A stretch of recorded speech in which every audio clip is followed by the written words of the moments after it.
Another year, another Call of Duty game. Welcome to Bite Size Bunny. My name's Tony, and today we're going to be talking about Call of Duty Black Ops 6. After last year's abysmal installment in the series with Modern Warfare 3, my expectations were on the floor for the next installment in the franchise. But here we are with the 20th mainline entry in the Call of Duty series, and I can comfortably say that Call of Duty Black Ops 6 is alright. Starting out with the single-player campaign, it has an interesting premise. Woods and his team of operatives find out there is an evil organization known as Pantheon that are trying to obtain a weapon known as the Cradle, but they quickly discover that Pantheon has a mole within the CIA, so Woods and his team go off the grid and decide to take on Pantheon on their own since they don't know who they can trust. The first few missions of the 7 to 8 hour campaign had me intrigued to see where things were going to go with this story, but unfortunately I quickly found myself ready to move on from the single player experience. There are some truly great moments and missions throughout the campaign, and I do really appreciate the fact that they tried to do something more unique with the mission structure this time around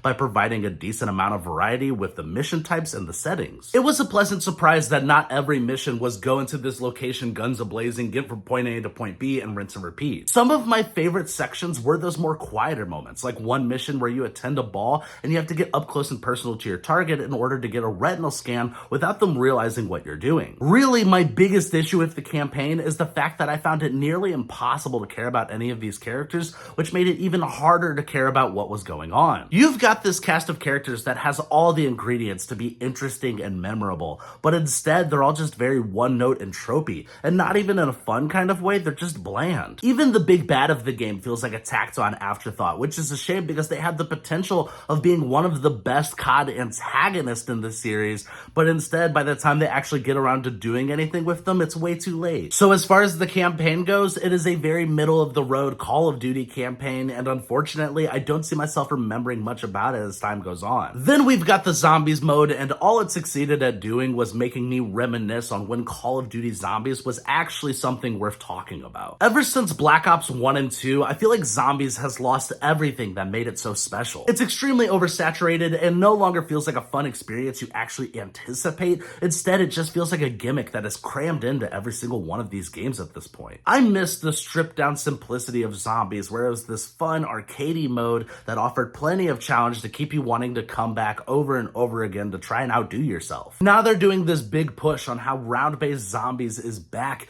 but they still feel out of touch in regards to what made that mode so special to begin with. It still feels like an overcomplicated mess. You've got your objectives, you've got the ability to come into these lobbies with your custom loadouts, and to top it all off, the maps just aren't that interesting. And last but not least, we've got the multiplayer, which I'm surprised I'm about to say this, but I do think this is the most fun I've had with a Call of Duty multiplayer in a while. Look, it doesn't do anything all that groundbreaking. It is everything you've come to expect with the Call of Duty series at this point. You've got your list of game modes you know are going to be there, you've got broken spawns that are going to irritate you at times, and you've got a very familiar arsenal of weapons for you to unlock. But I do have to say, I surprisingly love the new movement system. It feels like such a minor change to be able to run and dive in any and all directions, but it makes such a major difference in the actual momentum of the gameplay. Then you get to top it off with a great catalog of maps. Usually with these games, there's a few maps that I love, and the rest are pretty forgettable, but in the case of Black Ops 6, most of the maps are really